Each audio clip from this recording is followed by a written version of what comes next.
The News Hour Special Edition.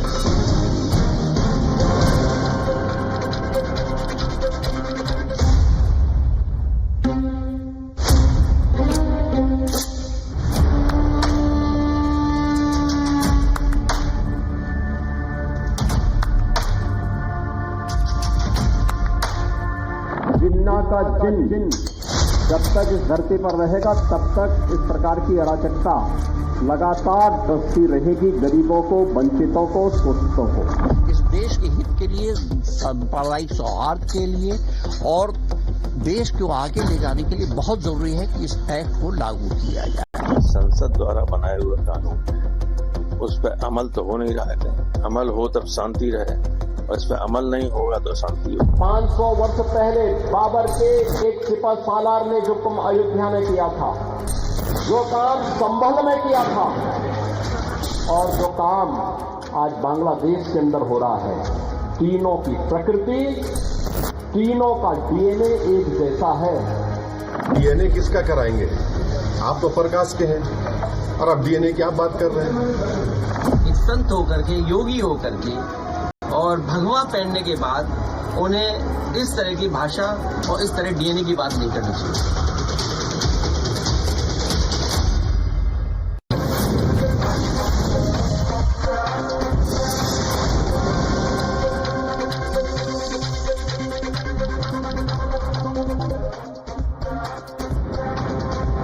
Good evening, ladies and gentlemen. It is often said that India is a nation of contradictions. The other way of looking at it is that India is a nation of diversity. After all, here politics is like religion and religion is dragged into politics. Those who march to save the constitution malign the constitutional institutions themselves. In the garb of mohabbat, there is nafrat which is being peddled. Is this polarization in the DNA of our politics? Watch this, for example. A fresh prayer has been filed in the Supreme Court which reads more like a threat than a prayer that it is supposed to be. Remember, the Places of Worship Act of 1991 has been challenged in the Supreme Court. Now, Times Now has accessed details of the Gyanvapi Masjid panel's plea, which says that if the act is scrapped, then the consequences would be drastic. Drastic? Is that a threat? That Sambhal-like disputes can arise in every nook and corner of the country, and such a situation could eventually obliterate the rule of law and communal harmony. Similar pleas by the masjid side has fear-mongered in the past when they have been challenging the act. Can create fear in the minds of Muslims is the argument that they have used, and said that this will open floodgates against countless mosques across India. Remember, after Ayodhya, despite the verdict saying that the Places of Worship Act's deadline of 15th August 1947 will be final, former Chief Justice of India D.Y. Chandrachud later kept a window open for the Hindu side, saying that the 1991 law barred changing the nature of a place of worship but not ascertaining its religious character. Today, from Kashi to Mathura, from Sambhal to Ajmer Sharif, devotees demand their right to pray. But while courts of our country are already reviewing these pleas, the politicians are adding fuel to fire. Rahul Gandhi has claimed that this is BJP's conspiracy to stir communal embers. Akhilesh Yadav's member of parliament and a senior leader of the Samajwadi Party, also his uncle, Ram Gopal Yadav, first said, "Chote chote judge aag laga denge," and now warns that अशांति होगी. ऐसा हुआ तो Asaduddin Owaisi has claimed that this is BJP's conspiracy to dig up all masjids across India. Of course, UP Chief Minister has returned this fire by blaming Babar's DNA for Hindu hate and now calls it Jinnah ka Jinn. Is polarization now ingrained in the DNA of our politics? So, ladies and gentlemen, the Motorola legitimate question that we are asking on this News Hour Friday Spotlight edition is, Aag laga denge dhamki. Is this called mohabbat? That's the question and that's the debate coming up on the other side. And joining me tonight on this show is Sudhanshu Trivedi ji, BJP Member of Parliament and National Spokesperson of the BJP. On my right is Waris Pathan of AIMIM, Ameek Jamai ji Samajwadi party के national प्रवक्ता हैं और रोमेश सबरवाल जी कांग्रेस के leader हैं, हमारे साथ जुड़ रहे हैं। और कुछ ही समय में Vishnu Jain lawyer advocate is going to be joining the debate. आज सबसे बड़ा सवाल ये है कि देश में पोलराइजेशन तो हो रही है, कौन कर रहा है, क्या दोनों तरफ इसके लिए बराबर के जिम्मेदार हैं? और मैं पूछना चाहती हूं वारिस पठान जी आपसे। वारिस पठान जी, आज इंतजामिया कमेटी जो है ज्ञानवापी मस्जिद की, उन्होंने इंटरवेंशन की है जो प्लेसेस ऑफ वर्शिप एक्ट को चैलेंज किया गया है, और उसका अगर आप लैंग्वेज पढ़े तो वो प्रेयर, आप तो लॉयर है समझते होंगे, वो प्रेयर कम है धमकी ज्यादा है। कह रहे हैं कि अगर कुछ आपने किया डिक्लेरेशन जो पेटिशनर ने मांगी है तो इसके जो नतीजे होंगे वो ड्रास्टिक होंगे, उग्र होंगे। मैं पूछना चाहती हूं कि ड्रास्टिक होंगे, उग्र होंगे, देश का सौहार्द खराब हो जाएगा, देश में वायलेंस हो जाएगी, पार्टीशन हो जाएगी, इस तरह की भाषा क्या किसी प्रेयर में इस्तेमाल होती है? नंबर एक। और नंबर दो, धमकी किसको दे रहे हैं? आप तो अम्बेडकर जी में मानते हैं ना? बिल्कुल। देखिए नविका जी, सबसे पहले मैं शुरुआत करूंगा तो मैं यही कहूंगा कि आज तो 6 दिसंबर है, ब्लैक डे डेमोक्रेसी का है। 1992 के दिन हमारी बाबरी मस्जिद को धोखे से शहीद कर दिया गया था। उस वक्त भी हमने कहा था कि अगर यही चलता रहा देश के अंदर तो देश को किस दिशा में लेकर आप चले जाएंगे। प्लेसेस ऑफ वर्शिप एक्ट ये सब चीज को मद्देनजर रखते हुए बना था 1991 में कि आगे से जो भी धार्मिक स्थल हो 15 अगस्त 1947 तक के उसका आप नेचर कैरेक्टर चेंज नहीं कर सकते। मगर ये नहीं समझ रहे, ये बार बार लोअर कोर्ट्स में जाके सर्वे का ऑर्डर लाते हैं, सर्वे कराने की बात करते हैं। और आप हम तमाम ने देखा कि सर्वे के नाम के ऊपर ज्ञानवापी के अंदर क्या हुआ, हमारा वजू खाना सील कर दिया गया। सर्वे के नाम पर संभल में हमने तमाम ने देखा कि किस तरह से 5 मुस्लिम युवाओं का कत्ल कर दिया गया, शहीद हो गए 5 मुस्लिम युवा। और आपका टॉपिक ये प्रोग्राम, जब जो मस्जिद कमेटी है जिसने गया है सुप्रीम कोर्ट में, उन्होंने साफ कहा है ना, हम तो पहले से बोलते आ रहे कि अगर आप इसी तरह सर्वे करते रहे, हिंदू मुसलमान के बीच में आप नफरत फैलाते रहे, तो हमारा देश तो वही 92 के एरा में चले जाएगा।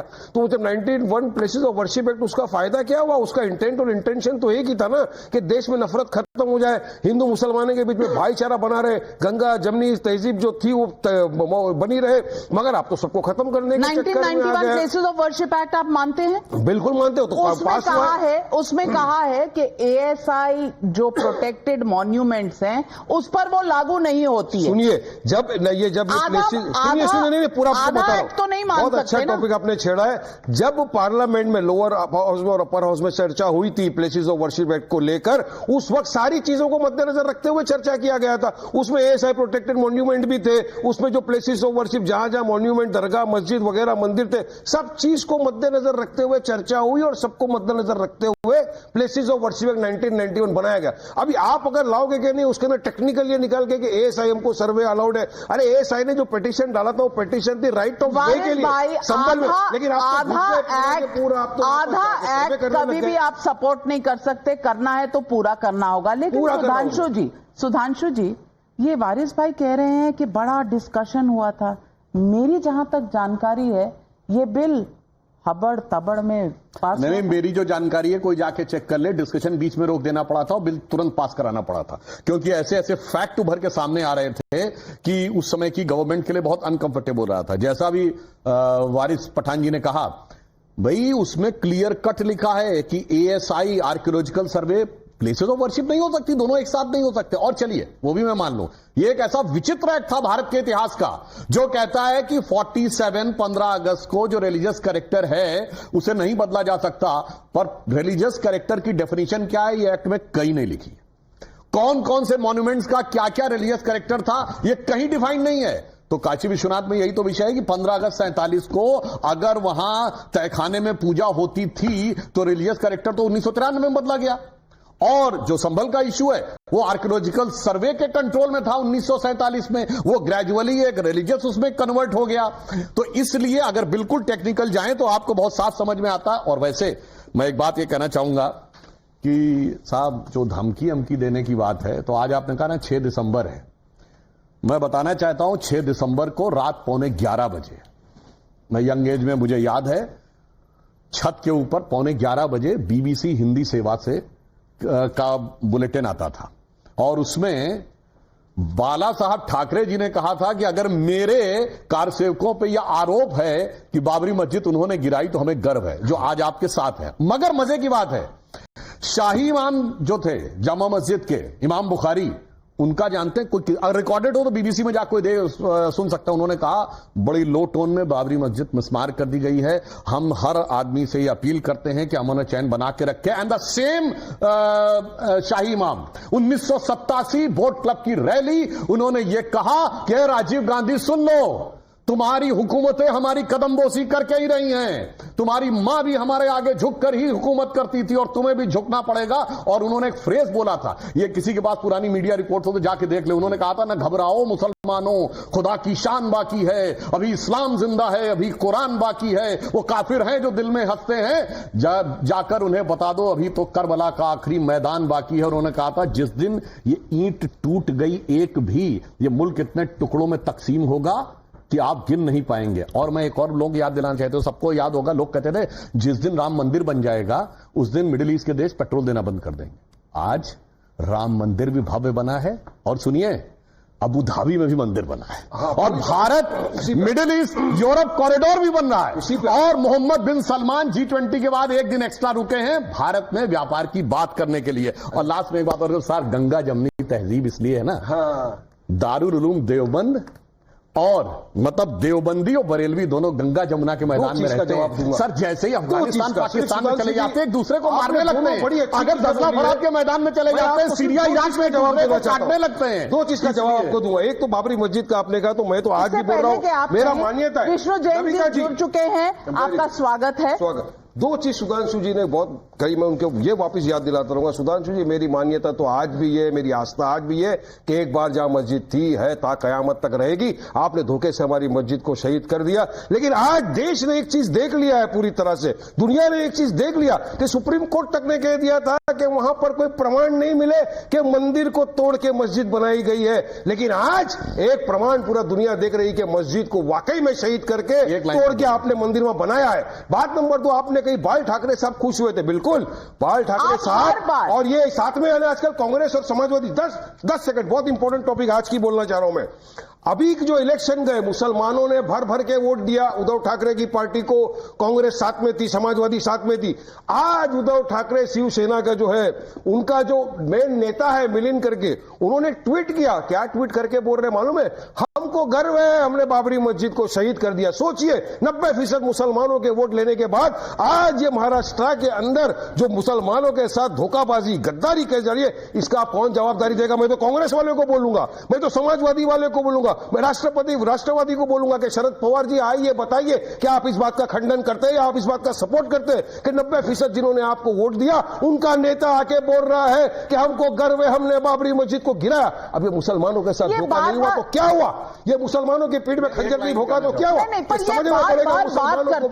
आप बार बार बात करते हैं कि सुप्रीम कोर्ट की जजमेंट ने कहा कि यहां कोई मंदिर नहीं था। सुप्रीम कोर्ट ने कहा कि इसके नीचे एक स्ट्रक्चर था लेकिन वो इस्लामिक नहीं था। एक मिनट मैं बताता हूं, सुप्रीम कोर्ट ने जो कहा, उसने कहा 12वीं शताब्दी से पहले यहां पर कोई मंदिर था, उसका आर्कियोलॉजिकल एविडेंस नहीं मिला। और मैं चुनौती से कहता हूं, अगर आप डॉक्यूमेंट्री एविडेंस को नकार दें तो 6 दिसंबर 92 से पहले वहां कोई स्ट्रक्चर था, इसका कोई आर्कियोलॉजिकल एविडेंस आज नहीं। जब कोई चीज डिस्ट्रॉय हो जाती है उसका कोई आर्कियोलॉजिकल एविडेंस नहीं बचता है। और एक बात मैं इनसे कहना चाहूंगा, लोग कैसे लड़ाई लगाते हैं, सुनिए, इसी हिंदुस्तान में सर, एक मिनट, इसी हिंदुस्तान, सर पूरी बात सुन लीजिए, इसी हिंदुस्तान में एक और मस्जिद तो शहीद हुई, शरारे शरीफ, सदियों पुरानी मजार जलाकर खाक कर दी गई और मशगूल पाकिस्तान भाग गया। एक मुसलमान उसके लिए छाती नहीं पीटता। और किस लिए शहीद की गई? कि मजार कुफ्र है। बताइए, मुसलमानों की सबसे बड़ी मस्जिद, एक मिनट सर, हजरत बल जहां मोहम्मद साहब का बाल रखा है, जिसे मुई मुकद्दस कहते हैं, वहां पर आतंकवादी घुस के कब्जा कर लिए। किसी ने नहीं कहा कि वो नापाक हो गई। इनको लड़ाई लगवानी मुसलमान में, इसलिए सुप्रीम कोर्ट ने जिसे डिस्प्यूटेड स्ट्रक्चर कहा, विवादित ढांचा कहा, उसे बाबरी मस्जिद कह कहकर इन लोगों ने लड़ाई लगाने का काम किया। कुछ नहीं, बाबरी मस्जिद थी, है, ता कयामत तक इंशाअल्लाह ताला रहेगी। और हम 6 दिसंबर 1992 के दिन हुआ, उसको हम ब्लैक डे डेमोक्रेसी का बोलते रहेंगे। और एक मस्जिद आपने छीन लिया सुधांशु जी, अब और हम मस्जिद आपको छीनने नहीं देंगे इंशाअल्लाह। संविधान के दायरे में रहकर अपनी बात रखते रहेंगे, ये धमकी है क्या? यही जमात ने आज कोर्ट में भी कहा, आप बार-बार ये कहते हैं संविधान के दायरे में रहकर अपनी बात करते करते संविधान कहां से आ गया? जब आप अयोध्या का वर्डिक्ट नहीं मानते, जब आप कोर्ट की प्रक्रिया नहीं मानते, तो संविधान के आप कैसे बिलीवर हो गए? लेकिन अब मैं जमाई साहब से पूछना चाहती हूं, अमित जमाई साहब, एक तो ये बोलते हैं जो बोलते हैं, दूसरी तरफ से राम गोपाल यादव जी बोलते हैं। राम गोपाल यादव जी कहते हैं छोटे छोटे जज देश में आग लगवा रहे हैं। आज उन्होंने कहा हां होगा ही, अगर इस तरह से कोर्ट में दायर किए जाएंगे पिटीशंस तो अशांति होगी। मैं पूछना चाहती हूं, किसको डरा रहे हैं, किसको धमका रहे हैं? क्योंकि 92% वोट आपका मुसलमानों से आता है। ये 2024 के लोकसभा इलेक्शंस दिखाते हैं। इंडिया गठबंधन को 92% मुसलमानों का वोट मिला, तो बस उन्हीं के लिए, एक वोट बैंक के लिए ये स्टेटमेंट्स हैं। बात से मुसलमानों की नहीं नाविका जी, आपका कार्यक्रम पूरे देश में इस वक्त करोड़ों लोग देख रहे होंगे। आप बात कर रही हैं कि जो सांप्रदायिक उन्माद है, पोलराइजेशन की जो राजनीति है इस देश के अंदर, शिलान्यास से आप उठाइए, राम मंदिर का जो प्रोजेक्ट था भारतीय जनता पार्टी और जो ये आंदोलन इस देश में चलाया गया, इस देश को क्या मिला? आखिर में सुप्रीम कोर्ट के मामले में इस देश के हिंदुओं ने, मुसलमानों ने मिलकर, और विशेषकर मुसलमानों ने मिलकर आगे बढ़कर अपने देश के हिंदू भाइयों के लिए, सौहार्द के लिए, आइडिया ऑफ इंडिया के लिए, भाईचारे के लिए हमने कहा ठीक है, अगर इससे इस मुल्क में अमन आता है तो जो सुप्रीम कोर्ट कहेगी, एक ईंटा पूरे देश में, एक नाराजगी का इजहार, एक प्रेस नोट पूरे देश में मुसलमान जारी नहीं करेंगे। और जो लोग इसके जानकार हैं वो ये जानते हैं कि सुप्रीम कोर्ट के बाद जब फैसला आया तो इस देश के सब लोगों ने माना। लेकिन क्या जब प्रधानमंत्री जी हमारे देश के विकसित भारत, पता नहीं कौन सा भारत, और इस देश में आप देखिए दूसरी तरफ 65% माएं इस देश में पहली बार जब वो मां बच्चा पैदा करती हैं तो कुपोषण है। इस देश के अंदर 70% विश्वविद्यालयों में, सुधांशु जी संसद में हैं, इनको आंकड़े बहुत पता हैं, शिक्षक नहीं है हमारे देश के विश्वविद्यालयों में। और ग्रामीण उत्तर प्रदेश चले जाइए, हमारा ग्रामीण भारत में चले जाइए, सेप्ट्रान का टैबलेट अस्पताल में नहीं मिल रहा है। झांसी में क्या हुआ? एनआईसीयू के अंदर वो बच्चा कौन था जिसने अभी आंख भी नहीं खोली थी? हिंदू था, मुसलमान था, मंदिर में जाएगा, मस्जिद में जाएगा, बौद्ध मंदिर में जाएगा, जैन मंदिर में जाएगा, किसी को नहीं पता। इसीलिए अखिलेश यादव जी कहते हैं कि इस देश में पॉजिटिव पॉलिटिक्स कब होगी। पॉजिटिव पॉलिटिक्स का मतलब यह है कि जब प्रधानमंत्री जी जो कहते हैं वो करते क्यों नहीं है?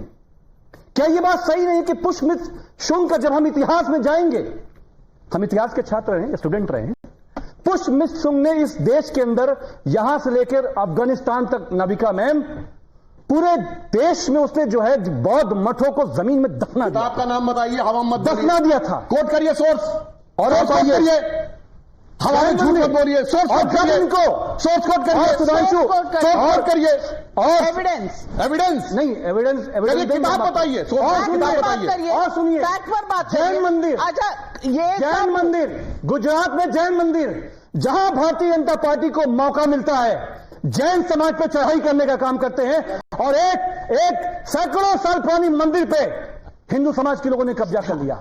और गोमती एविडेंस है, गोमटगिरी आंकड़े हैं, गोमटगिरी मध्य प्रदेश में क्या हुआ? कोई डॉक्यूमेंटेशन है जिसके बेसिस पर आप ये गोमतगिरी मध्य प्रदेश में क्या हुआ? हमारे जैन साहब बैठे हैं, हो सकता है कि गैर हिंदू हैं, जैन समाज की भी इनको थोड़ा चिंता हो, ये बता देंगे। गोमतगिरी में हिंदू समाज के लोगों ने मंदिर को कब्जा किया। मेरा सवाल सिर्फ ये है कि जो हजारों साल के इतिहास हैं, मंदिर खोदना, मस्जिद खोदना, बौद्ध मत खोदना, जहां पे जिस मंदिर में जाइए बुद्धा की मूर्तियां निकलती हैं। कल लोग आएंगे, कहेंगे साहब मंदिर गिराइए, मंदिर का सर्वे कराइए। यही होगा इस देश के अंदर। मैं सुधांशु जी से पूछता हूं, प्रधानमंत्री जब ये कहते हैं कि हम इस देश को दुनिया में आगे ले जाना चाहते हैं, दुनिया में हम नेता बनाना चाहते हैं, आप नेता नहीं, इस देश को आग लगाकर खाक कर देना चाहते हैं। अब मैं बताता हूं सरेआम कैसे झूठ बोलता है कोई व्यक्ति दिखाई पड़ रहा है। अभी वारिस पठान ने जूनागढ़ गुजरात में क्या हुआ? पूरी बात बोले, अब आप बोल चुके सर। जैन मंदिर कब्जा किया आपने? आप बोल चुके, आपने जैन मंदिर कब्जा किया कि नहीं? सर बोल। गोमतगिरी मध्य प्रदेश में जैन मंदिर पर कब्जा हुआ कि नहीं?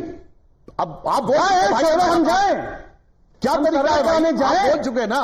अरे हम कह रहे अब हमें बोलने की दंगा करवाएं, करवाइए, जैनों को लड़वाएं, हिंदुओं को। यही राजनीति है, ये धमकी किस बात की? यही राजनीति है आपकी। देश में संविधान है, कोर्ट जाइए। अब देखिए अमीर जमाई जी ने आए बाएं साएं बोला। अभी उसका पहला प्रमाण ये कह रहे हैं मुसलमानों ने बड़ा उदार हृदय दिखाया और सुप्रीम कोर्ट को स्वीकार किया। भैया कान में तेल डाले बैठे थे वारिस पठान, तो बोले ताक कयामत बाबरी मस्जिद रहेगी और हम हमेशा मानते। मेरे भाई एक तरफ ये बोल रहा, दूसरी तरफ ये बोल रहा, सरेआम झूठ इसे कहते हैं।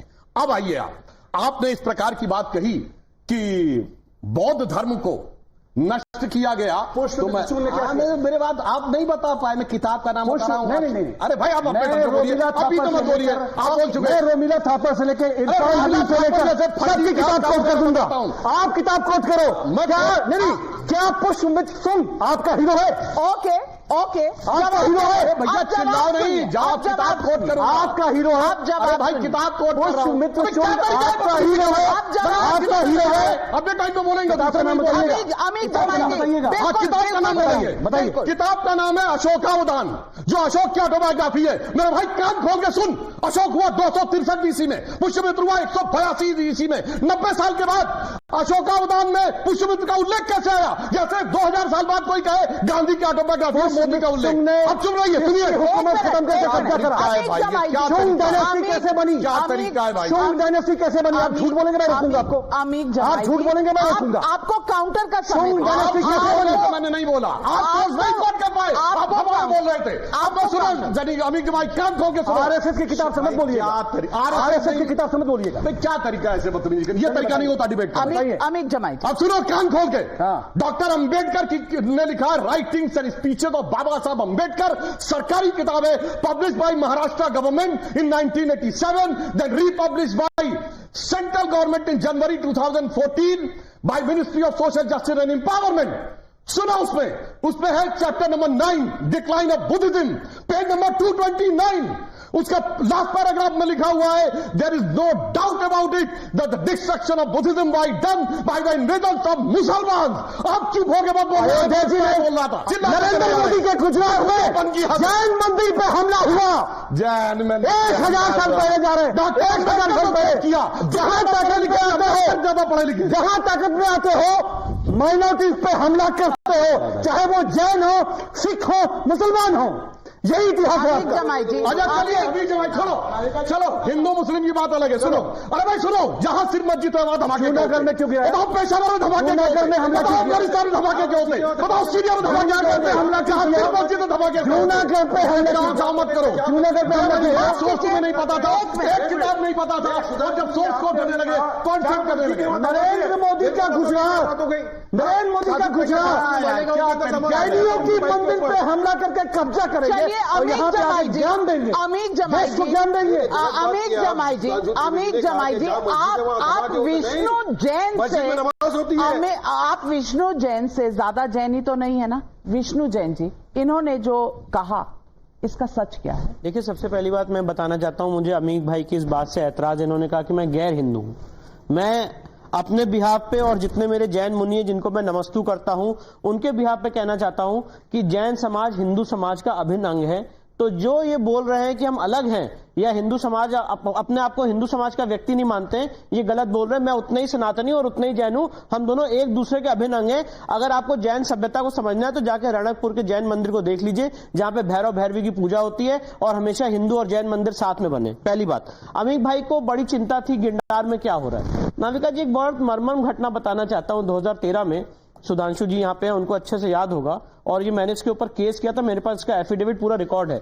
जब 2013 में फरवरी में अखिलेश सरकार आई थी तो हमारे लखनऊ में एक बुद्धा चौक होती थी, बुद्धा पार्क होता था और महावीर चौक थी। वहां पे महावीर जी की मूर्ति तोड़ दी थी नमाज के बाद, ठीक है। बुद्धा जी की मूर्ति, वीडियो है उसका, उसके ऊपर पेशाब की गई थी, ठीक है। मैं नेशनल चैनल जब आजाद मैदान में अमर जवान ज्योति तोड़ी और सुनिए, और नाविका जी, हमने रिप्रेजेंटेशन दिए गवर्नमेंट को कि हमारी महावीर स्वामी की मूर्ति को वापस स्थापित करिए। सरकार ने नहीं किया। जस्टिस उमानाथ सिंह साहब की बेंच थी, हम लोग ने याचिका की, कोर्ट ने कहा जो पहले मूर्ति थी उससे भव्य मूर्ति वहां पे इमीडिएट लगाई जाए, हाईकोर्ट के आदेश के बाद निकली। आज यहां पे बात कर रहे हैं कि इन्होंने यहां पे बात की कि एक मिनट बता रहा हूं, जूनागढ़ की बात पे भी आ रहा हूं। मैं पूछना चाहता हूं जो निहत्ते का आज तो 6 दिसंबर पूरे देश निहत्ते, सर आप ऐसे बीच में, सर आप ऐसे बीच में लखनऊ की बात बता दी। नहीं, आप ऐसे काउंटर अपने आप को बचाइए मत। जूनागढ़ के जैन समाज के साथ खड़े हो, पूरा मुल्क देख रहा है आपको। आप विष्णु जैन, आप युवा हो, बोलेंगे आप युवा हो, आप युवा हो, राजनीति राइट हो या कुछ भी हो, और तुम्हारे आप युवा हो, बयान है तालिबान मेरे दिल में, आप युवा हो, बोलो आप युवा हो, मेरे दिल में शफीकुल बीजेपी आपको इस्तेमाल कर रही है, गलत बात है, उड़ाया था। लेकिन जूनागढ़ पे जैन मंदिर के हमले पर नहीं बोल सकते, बोलने लगते हैं, पूरा देश का जैन देख रहा है। बोलो, हम भी बोलेंगे, हमें बोलने तो दीजिए। जूनागढ़ पे बोलिए। देखिए पहले मैं एक मिनट आपके हिसाब से नहीं बोलूंगा ना, अपने हिसाब से बोलूंगा। सबसे इंपॉर्टेंट बात है, निहत्ते कार सेवकों के ऊपर गोली चलवाना हो, चाहे वो पहले आपने किया हो, उसके बाद बोलना हो कि उनकी जो लोग हैं वो 32 ही मरे थे, जबकि उससे कहीं ज्यादा मरे थे, उनको कंपनसेशन ना देना हो, शांति सुरक्षा बल लाना हो, उर्दू ट्रांसलेटर लाना हो, 2013 में आतंकवादियों को छोड़ना हो, ये सारा इनका पूरा हमने इतिहास देखा। अब मैं इनसे पूछना चाहता हूं, इन्होंने यहां पे कहा कि जो राम मंदिर में सुप्रीम कोर्ट का फैसला आया वो हम सबने मान लिया। भाई आपको मानना ही था क्योंकि सुप्रीम कोर्ट का फैसला है। आप क्या कहोगे, हम नहीं मानते? तो आप नहीं मानते तो आपके नहीं मानने से कुछ भी नहीं होता है। सुप्रीम कोर्ट का फैसला है, वो सबके ऊपर आर्टिकल 141 के अंदर बाइंडिंग है। अब जहां तक इन्होंने जूनागढ़ की बात की, गिरनार जी पर्वत की, मैं उसमें बताना चाहता हूं नाविका जी, उसके 5वें टोक पे एक डिस्प्यूट चल रहा है, बात सही है, और उस डिस्प्यूट के लिए दोनों समाज आपस में बैठ के उसका हल निकाल रहे हैं, और बहुत जल्दी आपस में म्यूचुअल कंसेंट से उसका हल निकलने जा रहा है। जितने हमारे जैन मुनिराज हैं वो और जितने वहां के स्टेक होल्डर्स हैं वो बैठ के बहुत जल्दी उस डिस्प्यूट को सॉल्व करने वाले हैं। 2006 से गुजरात हाईकोर्ट में उसके ऊपर केस चल रहा है, पर वो डिस्प्यूट एमिकेबली बहुत जल्दी सॉल्व होने वाला है। इतना सा इश्यू है कि जो भगवान नेमिनाथ की वहां पे चरण पादुका है, उसके दर्शन करने का जैन समाज के लोगों को अधिकार मिले, और वहां पे आपस में डिस्कशन चल के बहुत जल्दी म्यूचुअल कंसेंट से वो सॉल्व होने वाला है। ये मैं आपके चैनल पे बोल के जा रहा हूं, तो इनको इतनी फिक्र है, कोई दिक्कत नहीं है। पर आज मैं अमीर जमई भाई से ये पूछना चाहता हूं, इन्होंने बहुत जैन समाज की बात कही, इनसे जरा पूछिए कि कुतुब मीनार के परिसर के अंदर लिखा हुआ है कि 27 जैन मंदिर और हिंदू मंदिर को तोड़ के उसके मलबे से कुव्वतुल इस्लाम मस्जिद बनाई गई है, उसके लिए क्या कहेंगे? अब मैंने जवाब दे दिया गिरनार जी का, इसके लिए बताइए। जब आपने कहा पुष्पमित्र सिंह, एक मिनट सर, आपने कहा पुष्पमित्र सिंह आपका हीरो है, मैं पूछना चाहता हूं क्या औरंगजेब, खिलजी, बाबर, जिन लोगों ने यहाँ पे हजारों हमारी माताओं बहनों का जौहर किया, वो आपके हीरो है? ये बताइए, इस देश का संविधान आपका हीरो है? और अगर इस देश का संविधान आपका हीरो है तो जो 27 जैन मंदिर और हिंदू मंदिर को तोड़ के उसके मलबे से कुव्वतुल इस्लाम मस्जिद बनाई गई है, उसके ऊपर आपका क्या टेक है? विष्णु जैन, आपका हीरो सावरकर है, गोडसे मैं नहीं जानता हूं। इस देश का जो हीरो है ना, मुसलमानों का। कुतुब मीनार पर जवाब दीजिए। मैं बोल रहा हूँ मुसलमानों का, मैं कुतुब मीनार के जमाने में पैदा नहीं हुआ। कुतुब मीनार पर जवाब दीजिए। मैं पैदा नहीं हुआ, कुतुब मीनार पर जवाब, ये पैदा हुए थे ना कोई पैदा हुआ।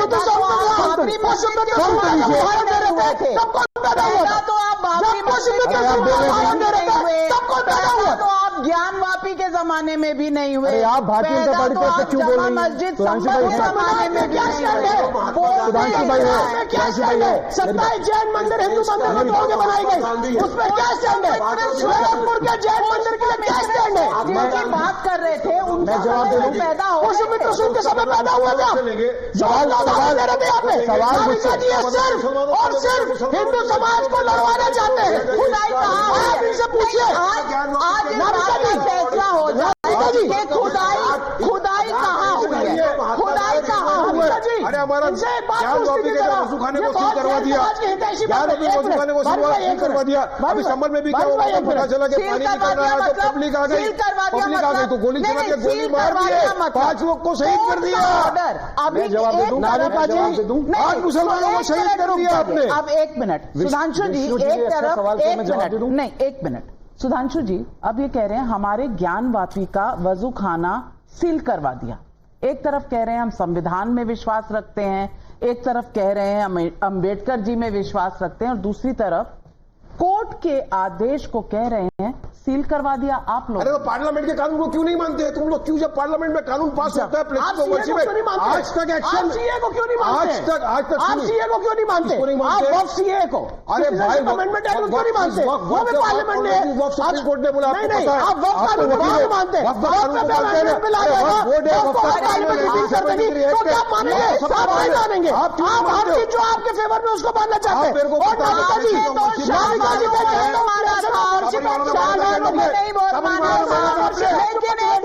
सबरीमाला में माना सुधांशु जी से सवाल है, सुधांशु जी से सवाल। सारी बात समस्या की जड़ ये है कि जब इस देश का पार्टीशन हुआ तो 2 देश इस्लामिक स्टेट बने, जो बाद में एक पार्ट दूसरे में टूट गया, और भारत, मैं जिम्मेदारी से कह रहा हूं, कॉन्स्टिट्यूशनली पार्शियली इस्लामिक कंट्री बना, जिसमें सिर्फ सेकुलरिज्म का मुलम्मा चढ़ाया गया। वरना मैं चैलेंज करके पूछता हूं, दुनिया में एक सेकुलर देश बताइए जहां ट्रिपल तलाक, हलाला, मेहरम, हज सब्सिडी, वक्फ बोर्ड, पर्सनल लॉ होता हो, और अगर सुप्रीम कोर्ट और शरिया में मतभेद हो जाए तो I am quoting the Shah Bano case कि पार्लियामेंट सुप्रीम कोर्ट को रौंद कर पार्लियामेंट सुप्रीम कोर्ट से ऊपर शरियत कर दे। अगर एक सेकुलर देश बताओ, मैं माफी मांगने तैयार हूं। सिर्फ इस्लामिक देशों में होता है, और आज मोदी जी के नेतृत्व में ये ईमानदारी से एक सेकुलर देश बन रहा है, इसलिए इनके दिल में तकलीफ हो रही है, जो इस देश का सेकुलर नहीं, कॉन्स्टिट्यूशनली पार्शियल मुस्लिम कैरेक्टर बचा के योगी जी संविधान की शपथ ले, एक सेकुलर देश बताओ जहां वक्फ बोर्ड है। नहीं, माफ कीजिए, एक सेकुलर देश बताओ जहां वक्फ बोर्ड होता है। क्या हो रहा है? डीएनए सबका चेक कराना पड़ेगा। अरे आप लोग संविधान को कभी तो मानो, संविधान की शपथ लेके चीफ मिनिस्टर बन जाते हैं, और जो मैटर सब बाकी आप बात करते हो जाके संविधान की शपथ। मैं तो चाहूंगा सुप्रीम कोर्ट इस बात का संज्ञान ले कि उत्तर प्रदेश का कोर्ट के प्रमोट करने के लिए बनी हुई है। मैं आपसे ऊंचा चिल्ला सकती हूँ, मैं पूछना चाहती हूँ। डीएनए की बात आप कहते हो ना, 800 साल मैंने हुकूमत की, तो किससे डीएनए जोड़ रहे हो? यह तो ना मुगलों ने 800 साल हुकूमत की, किससे डीएनए जोड़ रहे हो भाई? ये तो योगी जी ने कह दिया तो बड़ी आग लग गई, आप जोड़ते हो डीएनए। अच्छा सुनो, कभी योगी बोले डीएनए चेक कराओ, कभी मोहन बकवास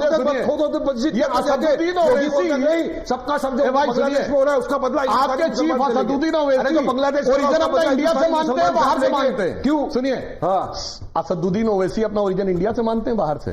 अरे वो आप छोड़ो, हिंदुस्तानी है, डीएनए भारत से मानते हैं, डीएनए मुगलों से मानते हैं। मैं काम वही एलानिया बोल चुके हैं असदुद्दीन ओवैसी, जो 800 साल हम नहीं पैदा हुए थे।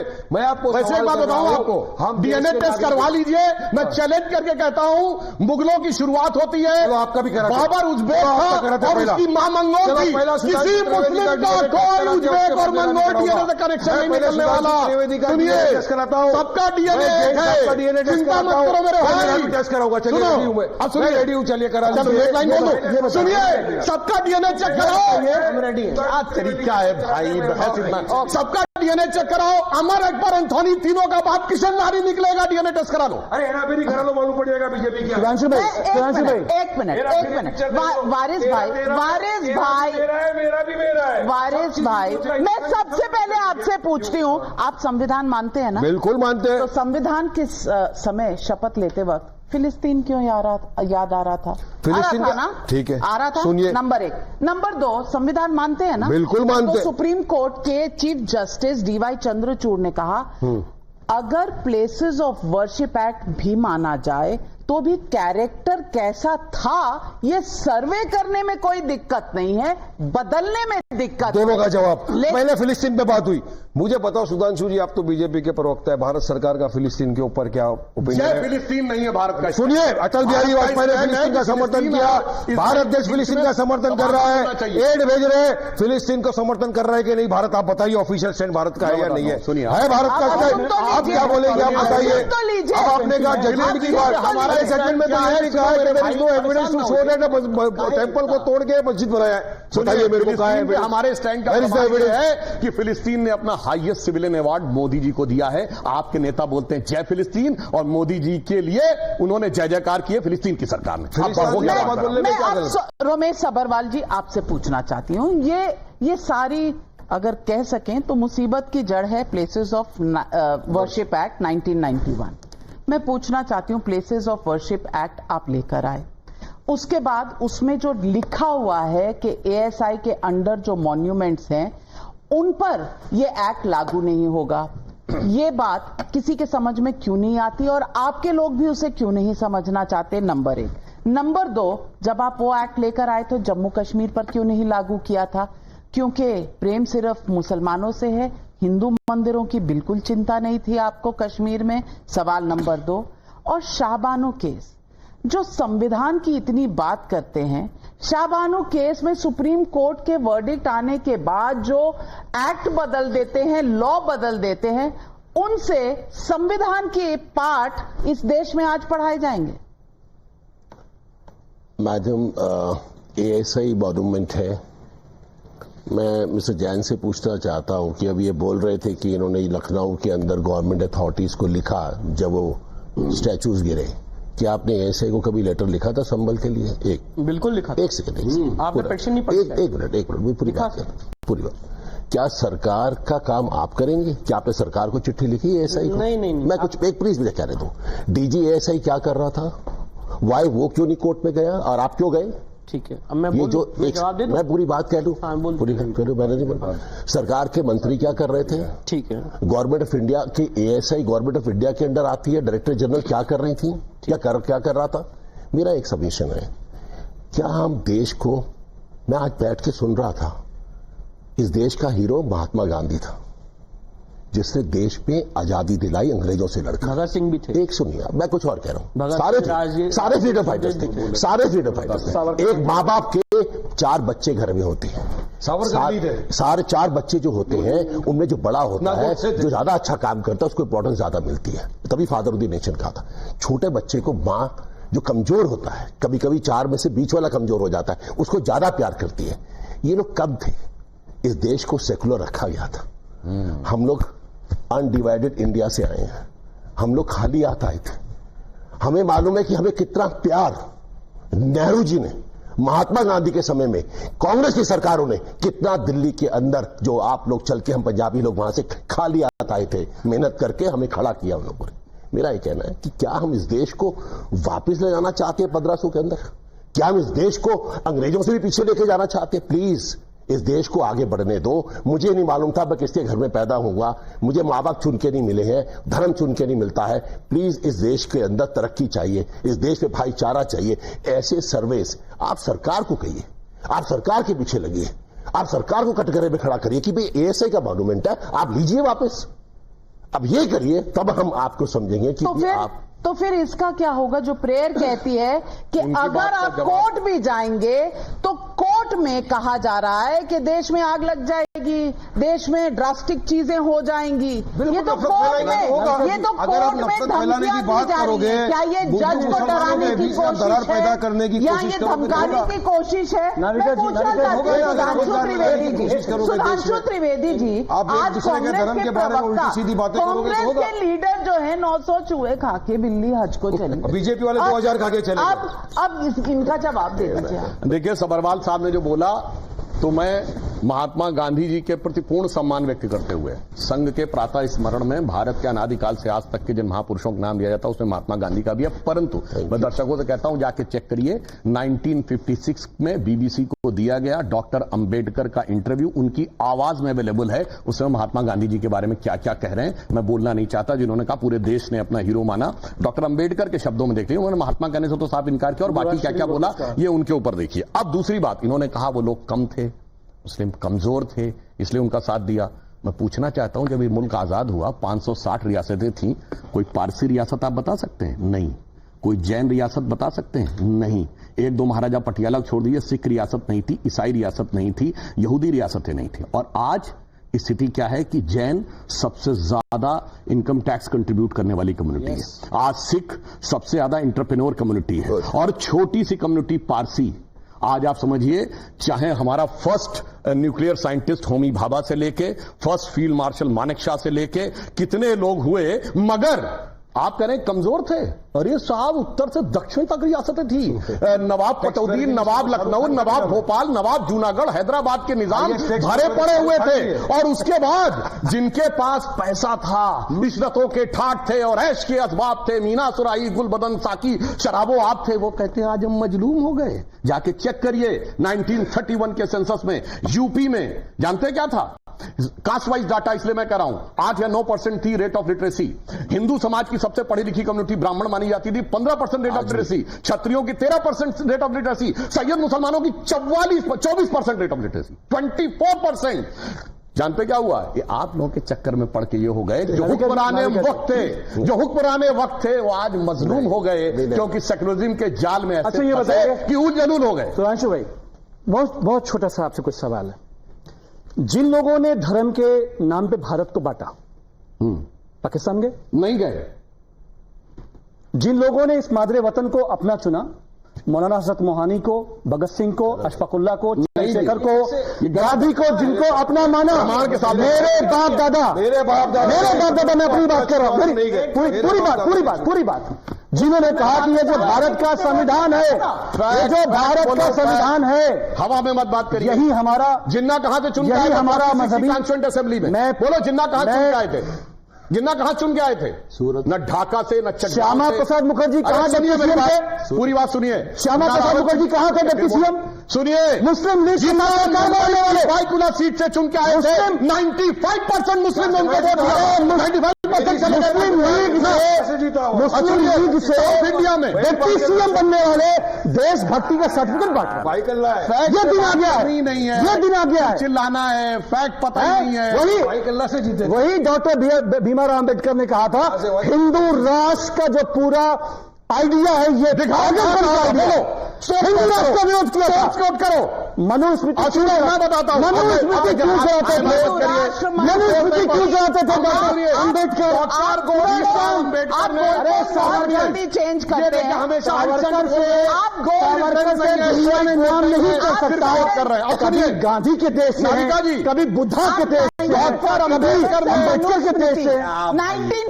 1947 के बीच में भी तो कुछ हो डॉक्टर अम्बेडकर हो, बताइए। अब मैं बताता हूं, डॉक्टर अंबेडकर ने अपनी किताब Pakistan and the partition of India, doctor Ambedkar ने भारत का विभाजन, उसमें उन्होंने पेज नंबर 100 से 105 के बीच में लिखा है कि मुसलमानों के लिए भाईचारा एक बंद कंपार्टमेंट है जहां सिर्फ अपने लोगों के लिए मोहब्बत है और बाहर वालों के लिए सिर्फ नफरत और हिकारत है। कोट किया है मैंने किताब, कोट किया है मैंने पेज, अंट शंट मत बोलो मेरे भाई। अशफाकुल्ला खां पे आपको सवाल है, ब्रिगेडियर उस्मान पे आपको सवाल है।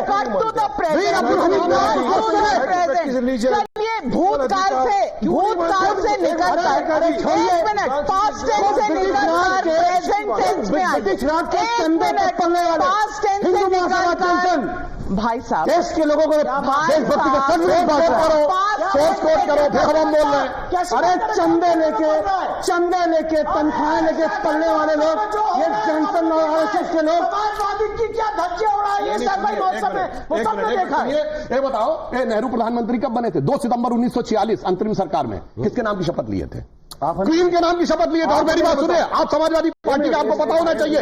सुनिए, डॉक्टर राम मनोहर लोहिया को भी कहा गया था उसमें शामिल होने के लिए, उन्होंने कहा था मैं यूनियन जैक झंडे के नीचे क्वीन की निष्ठा की शपथ नहीं दूंगा। क्या बात करते हो मेरे भाई, संविधान की निष्ठा की शपथ देकर मैं कहना चाहती हूँ कि हम पास्ट टेंस से निकलकर प्रेजेंट टेंस में आना चाहते हैं। प्रेजेंट टेंस में आइए और मुझे ये बताइए कि अगर किसी भी साइड, अगर वारिस भाई को कोई भी मुद्दा उन्हें खटक रहा है तो कहां जाएंगे?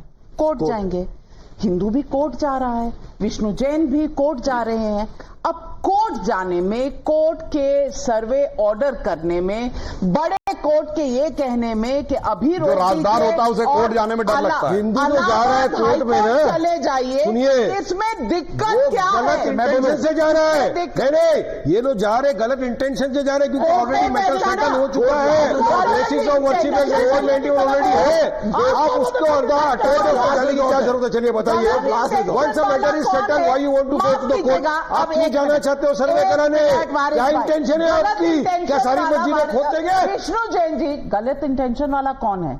ये विष्णु जैन जो पत्थर उठाता है या जो कोर्ट? अरे इनको इस्तेमाल किया जा रहा है। विष्णु जैन आरएसएस और बीजेपी नौजवान को इस्तेमाल रहे किया हैं देश में अराजकता का माहौल फैलाने के लिए, प्लेसेस ऑफ वर्शिप एक्ट का गला घोटने के लिए, संविधान का गला घोटने के लिए, देश की गंगा जमुनी तहजीब को खत्म करने के लिए सिर्फ जाके मस्जिद में खुदाई करवाना है, वहां पे जाके पब्लिक को दिखाना है। आप तो माइनॉरिटी है ना, आप तो माइनॉरिटी है ना, मजलूम है ना, सबका मार्टर कर देना इन लोगों को जाके। माइनॉरिटी भी है, मजलूम भी है, बोलने किसी को दे नहीं रहे हैं। कितने मजलूम हैं आप कि किसी को बोलने नहीं है? बोलने की फ्रीडम ऑफ स्पीच वही तो यूज कर रहे हैं। स्टॉप बोलने का संविधान का वो तो हमारा मत छीन लो नाविका जी। नॉन स्टॉप आपको जो संविधान ने फ्रीडम ऑफ स्पीच का दिया है पावर, नॉन स्टॉप नहीं दिया है, उन्हें भी दिया है। छीन लो, माइनॉरिटी के माइनॉरिटी है। हमारी मस्जिद को छीन लो और लड़ाई है। ये जैन साहब माइनॉरिटी के माइनॉरिटी है। सबसे इंपॉर्टेंट बात है नाविका जी, आपको ये समझना पड़ेगा, आज वारिस भाई का जो मूल मुद्दा है ना, उस सारी बात का पता है केंद्र क्या है? केंद्र यह है कि ज्ञानव्यापी में जिस दिन जिसको फाउंटेन कह रहे हैं और हम शिवलिंग कह रहे हैं, जिस दिन उसकी जांच हो गई साबित हो जाएगा कि वो शिवलिंग है। और मैं आपको बता दूं, उस जांच को रुकवाने के लिए यही लोग सुप्रीम कोर्ट गए। मैं कहूं इनके इंटेंशन सही नहीं है, इनके दिल में चोर है, मैं भी तो बोल सकता हूं, पर मैंने कहा कि ठीक है लीगल बात है, आप अपनी लीगल बात कोर्ट में रखिए। अब एक मिनट सुन लीजिए ना, मेरी बात सुन लीजिए। आज जो जितनी ये लड़ाई हो रही है ना, जो हम लोग कोर्ट में लड़ रहे हैं, जो इश्यूज उठा रहे हैं, मैं इसको बताना चाहता हूं, इसको आप लोग एक अलग दृष्टिकोण से ले रहे हैं, हम लोग इसको अलग दृष्टिकोण से लेते हैं। हमारे दृष्टिकोण के रूप में ये हमारी आध्यात्मिक ऊर्जा के केंद्र थे और ये हमारी सांस्कृतिक विरासत के, हमारे कल्चरल के केंद्र थे। मतलब आस्था, मतलब आप आस्था की बुनियाद पर सुप्रीम कोर्ट जा रहे हो, संविधान की बुनियाद पे जा रहा हूँ, आस्था से चलेगा, रूल ऑफ लॉ पे चलेगा। बताओ मेरे को बताओ, नहीं आस्था पे चलेगा, रूल ऑफ लॉ पे चलेगा। जब आपके पार्टी के अध्यक्ष अपने बाप की इज्जत नहीं कर पाए तो आप मेरी बाप की क्या इज्जत करोगे? लीगल बात करो, आप बिना बोली समझ गए? ये बैठे हुए आप मेरे पिताजी के बारे में बीजेपी करेंगे, लीगल बात करो, जवाब दूंगा। नेता आपने क्या बोला? कानूनी बात करो। नहीं, आपने क्यों बोला सपने की बात? जब पहली बात सर्वे हो गया, मेरे पिता दूसरे दिन दंगे करवाने गए थे, तो मैं भी आपको दंगे करवा के संभल को जला के इनको फायदा पहुंचा। आप ये समझ लीजिए, आप ये बात समझ लीजिए, जो भाषा आप समझते हैं आपको इस्तेमाल करके अगर आप नेता हो तो मैं भी वकील हूँ, और अगर आप बीच में इनसे पूछिए, तो आप भी नहीं बोल पूछिए। पहली बात सर्वे जरूरी था मुसलमानों का भरोसा जीतने के लिए, और क्या बोला था? मुझे एक चीज बताइए, अमीर जमाई का सवाल है, पहली बार सर्वे शांतिपूर्वक कैसे हो गया और दूसरी बार गलत बात नामिका जी, पहली बार सर्वे शांतिपूर्वक नहीं हुआ। मुसलमानों को गलत बोल रहे अमीर जमाई, ना ये स्पोर्ट में थे, ना इनको कुछ पता है, और इनकी पार्टी के अध्यक्ष को चैलेंज कर रहा हूं, अगर विष्णु शंकर जैन ने जय श्री राम के नारे लगाए थे तो ये बात पार्लियामेंट में क्यों नहीं बोली? मैं पूछना चाहता हूं, बाहर बोली, पार्लियामेंट के फ्लोर ऑफ द हाउस पे क्यों नहीं बोली? आपके साथ जितने लोग गए, जितने लोग गए, मेरी बात सुनिए, आपको चैलेंज कर रहा हूं, आप तो बोलने दो, बात आप पार्लियामेंट में बोलिए, बोलने दो, और कहिए मैं इनका जवाब नहीं दे पा रहा हूं, मैं जवाब नहीं दे पा रहा हूं। क्या ये मुद्दा है कि नहीं कि कभी राहुल गांधी राहुल गांधी, कभी समाजवादी पार्टी आजकल रोज लड़ रहे हैं। क्यों लड़ रहे हैं? हमारी सीट की प्रॉब्लम है। अरे हम पहले संभल गए थे, इन्होंने तो पार्लियामेंट में उठाया ही नहीं।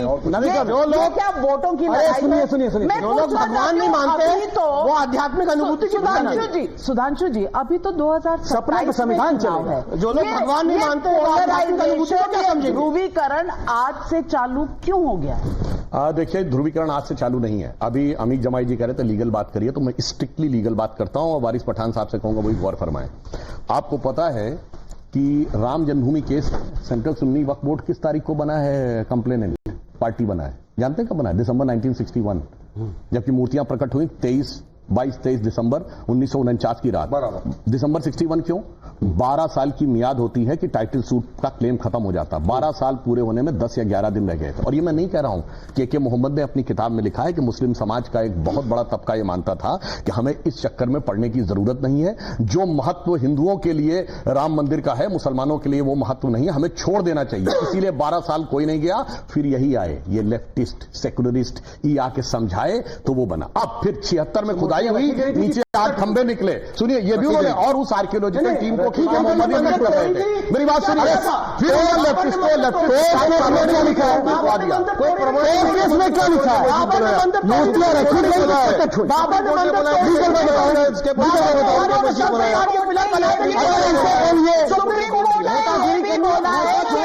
मस्जिद के नीचे स्ट्रक्चर था और वो इस्लामिक स्ट्रक्चर नहीं था।